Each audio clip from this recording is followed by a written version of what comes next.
So Kotaku ran an article this year, and I've actually had people approach me about this already. Is the funny thing. Before this article? No. Well, I don't know if I'm gonna guess it was spawned by this article. So the article is vintage game retailers say N64 was their hottest holiday seller. Right. From Cecilia D'Anastasio from Kotaku. And I don't know who it was, but I definitely had a friend or two approach me about it after reading this, and they asked me. They said, "Was this true for you?"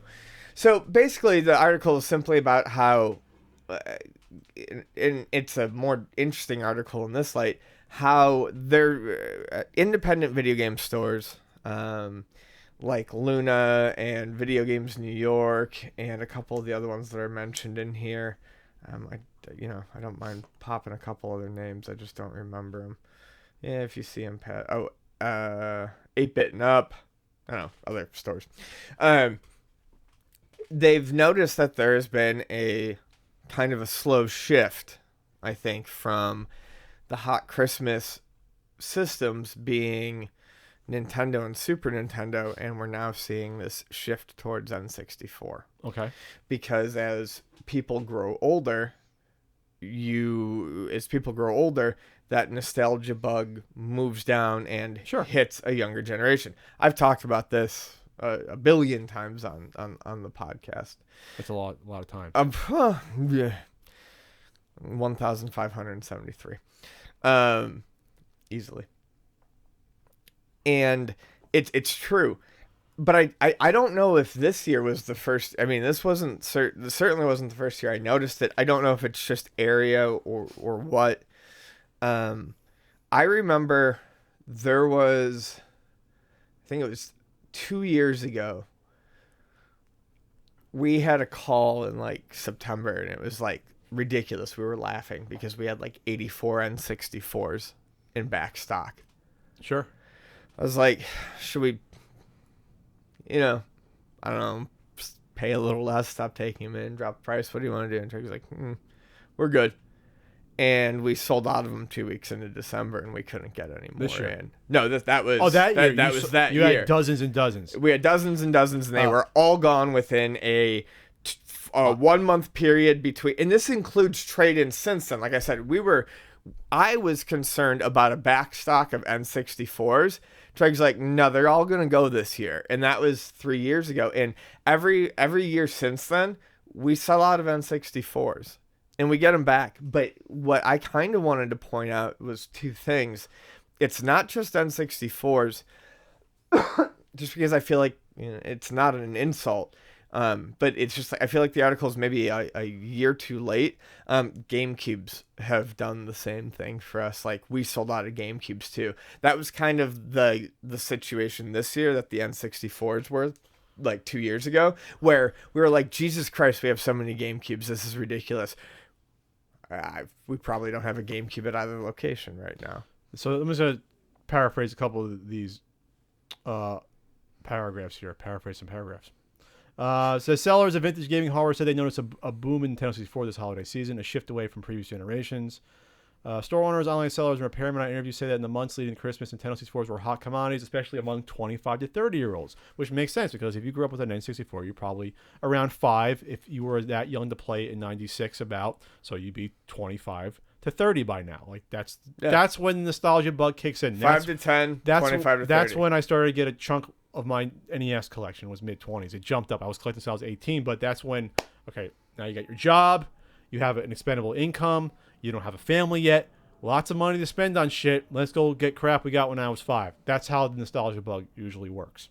Plus, they're fun to play. Some games on N64 are fun to play. We'll get into that. Yeah, I'll touch on that too. Daniel Maston from Video Games New York. This is not plugging, but I think they have my book there, a couple of copies. We easily sold over 100. He says he stood in front of a glass showcase stacked with Japanese Famicom cartridges and neatly arranged Game Boy Color boxes. So it's interesting. Yeah, Nintendo 64s are one of those things, like he said. You could kind of have an infinite supply of them, and up until maybe 4 days before Christmas, decide, okay, then this is how many I want leading into the final day. Until now. And just sell them. Yeah. Like Yeah, you could just, I mean, you could just move them. And we're at the weird state where we still don't have we don't have the clones yet for N64. We're still not there yet. We're not nearly. Because of I guess because of the patent, first and foremost. Well, but also the emulation. Yeah, I don't think the emulation's there yet. But not for a consumer product. I think the patent still might exist on it. Maybe. I got to see when patents were up. Is it 17 years or 20? I forget. I don't know. Wouldn't that give the EverDrive issues? No, the EverDrive would be fine if it's literally a clone. It's using. Oh right. Okay, I'm sorry. But anyway, so the whole point is that this used to be the N64 used to be probably the Wii. It's probably what the Wii is now. Like the cheapest, besides the PlayStation 1, which is trash when you find it used. The cheapest console you'd see at the flea market up till like I'd say even 3-4 years ago, $10 with no controller. Like sure. All day, every day, people would have like a stack of them. And they couldn't sell them unless they had the jumper pack in it, the RAM pack in the front of it. And even then, it'd be like, okay, whatever. You used to find them all the time. Like, absolutely. Like, more so than Super Nintendo was always, like, the most coveted in NES.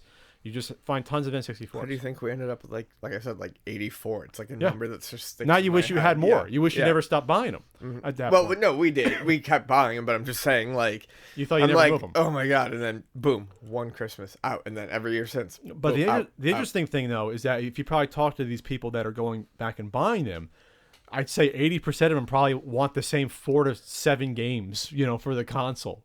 No, it's true. But that's a knock against the system, and it's a testament to Nintendo's design quality. Oh, sure. And it's not all Nintendo. I mean, people want GoldenEye or Banjo, so it's not all Nintendo first-party games. I mean, it's really a lot of rare fans as well. Yeah. But yeah, I mean, two things they mention is recent, but I have found since I have worked there, which has been since I don't fucking know what 2006. Nintendo 64, as much as I don't care for the system, I admire it because it's never really not been popular. People love the Nintendo 64. The people who fucking love it, and I get it tangentially or adjacently because it has that multiplayer experience, and they kind of mention it down here, and that is being one of the reasons it has that appeal. Because even though, you got to buy 2, 3 extra controllers, it was one of the first systems to really support 4 players. Mm-hmm. So even if you buy an N64 and you only ever buy 5 games for it, it's something that you and your friends will use. Get a Mario Party, get a Mario Kart, you're set.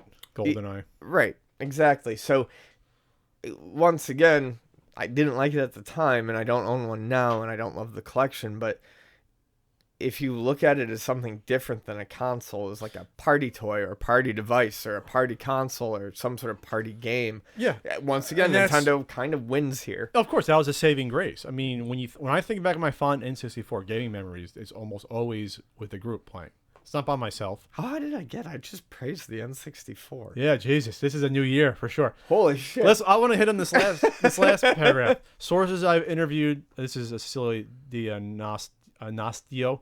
Sources I interviewed say that the original PlayStation isn't seeing the same renaissance. The reason is twofold. They say first, the N64 appears to be more durable and requires minimal work to refurbish, unlike the CD-ROM PlayStation and its easily scratched disc. Also, what millennial buyers are nostalgic for is the Nintendo 64's local multiplayer experience. Mario Kart 64, Smash, Mario Party. Yes, as well. But one thing that I would also point out that I think a lot of people miss when they report on that is that people buy PS2s a lot, and a lot of people who buy PS2s for me these days also buy PlayStation 1 games.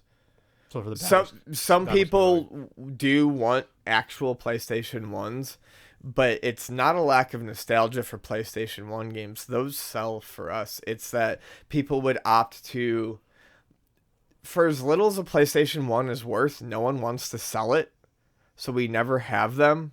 No one wants to sell them because they already tossed them, you think? No, they just don't want to sell them to us because, I mean, like, if I'm going to charge like $20 for a PlayStation, I'm not going to pay much more than $5 or $6 for it. Sure. In cash. And a $20 PlayStation might sit on the shelf. Yeah. Or 10 or 12, but and then, I mean, someone will buy it, but most people are just going to buy the PlayStation 2 that can do 2 systems. Sure. It's like people who are looking between a Game Boy Color and a Game Boy Advance SP. They're gonna take the one that does more. Was the Slim also backwards compatible? Yeah, it was. Okay, so then there's no issue. You can buy any version of it. Yeah. So PlayStation, PlayStation ones definitely don't move that. I mean, they move, but they're only gonna move at that cheap price point. The N64 goes for a bit now, and so it's 80s, crazy. 70? 70 to 80. Because you have one controller. The first party controllers are worth like 20, 25 right. now. Well, that's exactly depending on the color more. Yeah. It like we only pack like for instance we only pack them with like the really nice first party controllers. If we run out of the first party controllers, we don't sell them. And people get mad that we don't sell extra first party controllers, but it's like, well, if You have to keep them. if you buy a system from us, you're gonna get a nice one. What if you get like a rare color in it? You don't bundle it with the system. You just hold on to it, like a purple grape or the orange or whatever. Or the smoke. We sometimes hold on to it to see if we can get that system in. Sure. Get that banana. Or controller. every once in a while, Treg will get crazy and like bundle those all those up during a sale, and make like a first party controller table with all the different colors. Wow. And just sell them off. And honestly, those go faster than games when he does that. This portion of the CU podcast brought to you by Luna Video Games. 2 locations, one in Chula Vista, one in Elko. Shop today. And they used to have a certain NES guidebook. They got to reorder it for me. We'll talk about that later. Oh, yeah, we need to do that. Anything else going on with this topic? It's a great. I think it's a pretty good article. It is. I think it's I love talking shop. When you talk about nostalgia, literally figured it. When we talk about nostalgia for the systems, it's usually 20 years after the system releases. It gets really hot. That's usually the timeline. Going back to Atari collecting got really hot in the early to mid 90s. Nintendo, NES started getting big the mid 2000s. Just kind of how it works. You get older, you grow up, you want to go back and got when you were 5, when you finally got money and a job. You know. Other trends this year were like Dreamcast, people seemed extra interested in again. Black and white Game Boy, people seemed interested in again for retro systems. There's like 0 regular DS interest. It was an interesting Christmas. No fatty DS interest. Yeah, like there wasn't when it came out. I just mean like original DS games finally. Original DS games. Oh. Yeah, people are definitely more looking for like 3DS and stuff like that. Interesting. All right, well, here's to you, N64. You somehow had Ian compliment you. I actually complimented you, 64.